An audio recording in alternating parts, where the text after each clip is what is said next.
একবার একজন স্কুলের স্যার তার ছাত্রদেরকে একটা প্রশ্ন করলো, আচ্ছা তোমরা কি কেউ অঙ্ক করে বলতে পারবা আমার বয়স কত? তখন একজন ছাত্র হাত তুলে বলল, স্যার আমি বলতে পারবো আপনার বয়স কত। স্যার তখন বলল, আচ্ছা বলো তাহলে আমার বয়স কত। ছাত্ররা তখন বলল, স্যার আপনার বয়স হবে 50। স্যার তখন অবাক হয়ে ছাত্রকে জিজ্ঞেস করলো, তুমি তো ঠিকই বলছো আমার বয়স 50, কিন্তু তুমি জানো কিভাবে যে আমার বয়স 50? ছাত্ররা তখন বলল, স্যার এটা তো খুবই সহজ। স্যার তখন আরো অবাক হয়ে বলল, কি বলো, এটা কিভাবে সম্ভব? ছাত্ররা তখন বলল, স্যার এইটা একেবারেই সহজ।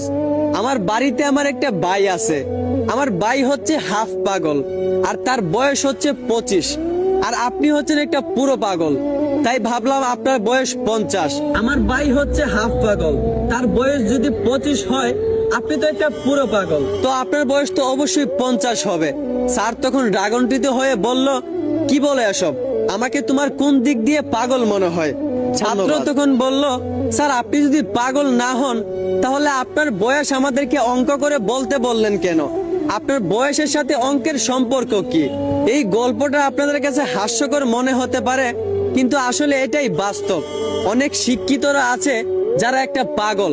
আপনারা এলাকায় খোঁজ নিলেই দেখতে পারবেন, সবার এলাকায় এমন কিছু মানুষ আছে যারা নিজেকে অনেক বড় শিক্ষিত দাবি করে, অথচ তারা কি বলে না বলে নিজেই জানে না। কথাবার্তা কাদের সাথে কিভাবে বলতে হয় সেইটাই জানে না। আবার তারা নিজেকে উচ্চ শিক্ষিত দাবি করে। এই জন্যই বলা হয় যে শিক্ষিত লোকটা বেশিরভাগই পাগল হয়। আশা করি বুঝতে পারছেন। ধন্যবাদ।